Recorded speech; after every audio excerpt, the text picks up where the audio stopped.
Hallelujah, tingong zet to le. Isua hename khangpeu, pei tingong ngeu di jebamau.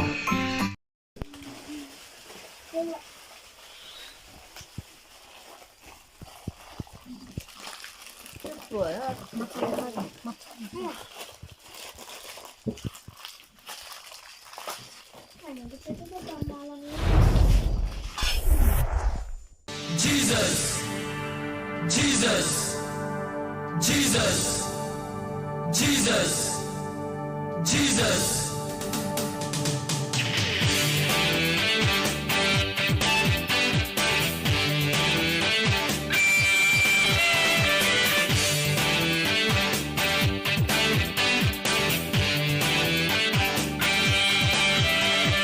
Jesus is the winner man, winner man, winner man. Jesus is the winner man, winner man all the time. Winner man, winner man, winner man, winner man, winner man, winner man, winner man. Winner man, winner man, winner man, winner man, winner man all the time.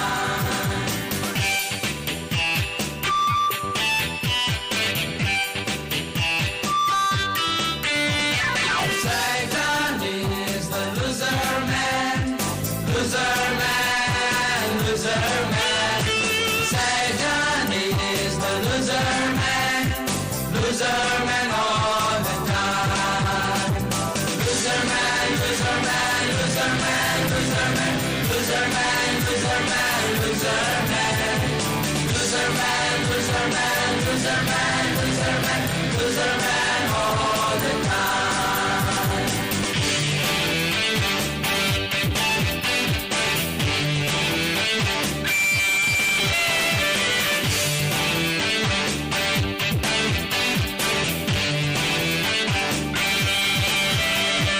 We are on the winning side, winning side, winning side. We are on the winning side all the time. Winning side, winning side, winning side, winning side, winning side, winning side, winning side. Winning side, winning side, winning side, winning side, winning side all the time.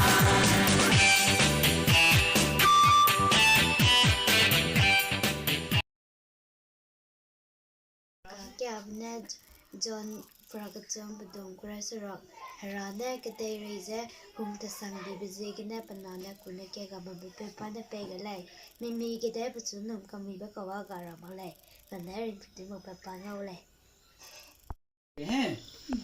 That's what in a column. Green Tabipe, Tingim Gerings and Banasium Jesus Christ as in energy consequence of Clume, Sunana Poinago class and it one of again. Nango Haruina, Niroga Samsamai, Anuaga Ruipes, Nanzini 20 Ramagado. Jesus Christ as in a Kanavike Clume. Amen. Tonight in the Rasmite Ranoi, again it me Lamunoi. Da Israel get Hagon by Lang, the soul the Hagon baby. Example from soldier, Father Mina Imale, then Hara Canning the Gedumale. He began Harane Hagong soldier, the leader, Hanga, Samuel, Kamen to do Langale. So, Hagong Katiba Padego. Hagong Kati bear the Hanga, Hagong soldier a copim of Zena Bongativan Padele. Again, Kapa Hunter again, Millie Rebepe. May Millie Repe. Nalang the Peki don't get on the Pezina, David at a put a part of the leg. Then David at a pizza, hello, do you call it? Nay, again, brought the other hand, did the other hand. Hello, you take a sankole. Pilot the wedding hand, cut to Rama, Kamera, a party with a hand. Mopura, a bought the Ramle. David hello, the Rocon King and one, Matu Tadi to Pirim. Namapurama, Milira, who won't tell before be Mama Teta Kingdom.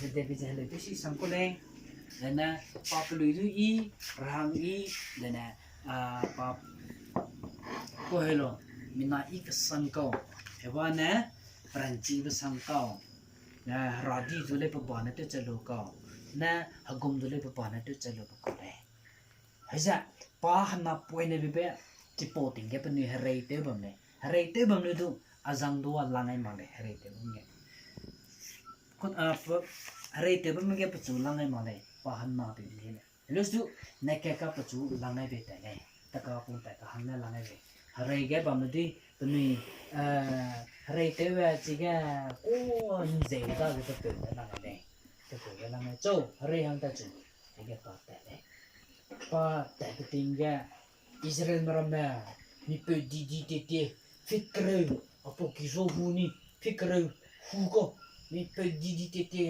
chalo acho te ka la me ta lo he bi ga zam ga hingen tung pek pom ko ta na David na point na ngoi lo ge ha hago agom ja anui hara do him ko tingon anui lam lia bu na ko ta te bi hing lo ye te le ge krai ku ting hagom pe ja pa pe ni ma ko ka pa na point ne bi ge he ki dong ro ga nan lang ba ko na point na ka me mi li re ba ko nam ka nga ka tum ra me re bu ma he re ba ko we ha gom be ni ma ta ta lo du te le e bi ge na ma sam la de te lo ta na na te wa na I ha gom pe bu re pu ra me ha ki ha nge ra me te lo e ge kai lo kai ge pong ta la agom ma gom pong ta ka lo ba da re ku po ni ra ha ge mu so na he ha ge mu so na kai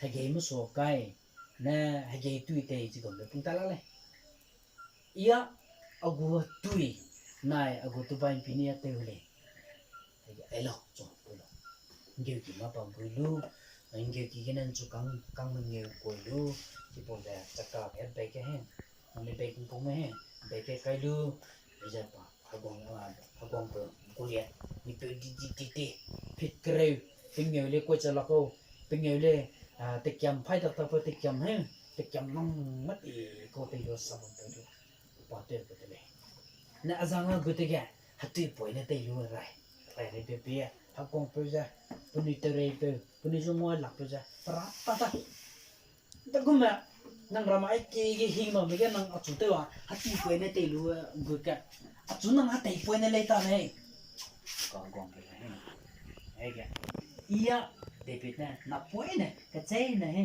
ni pe mi le ngo ka la ni he ni ngo le he ka chei na he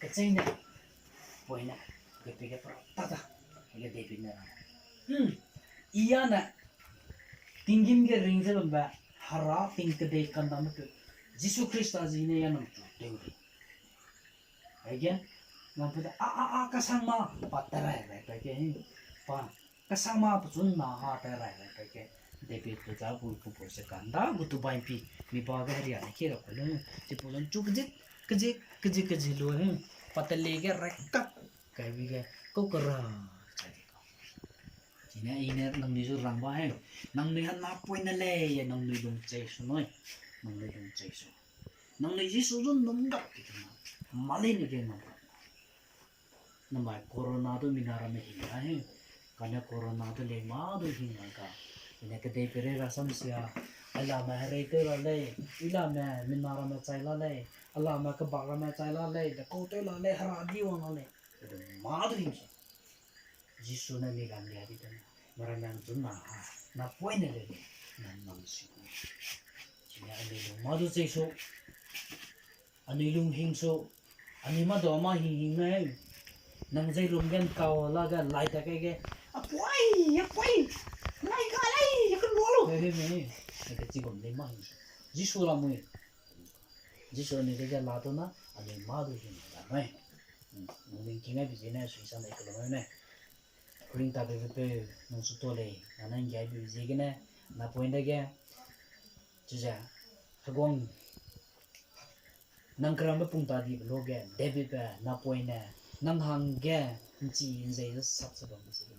Na poi ne te lu stu ni pe di mi hazat na ne hing za bang ko je le ko do le ji kum de na mai na poi na ram le ja nang chun nom lo ja ma ka ji ka chai ma de hing ma cha pe nang hang ka sam na la ai ram le ne Jesus Christ na je na ko ni ki ne amen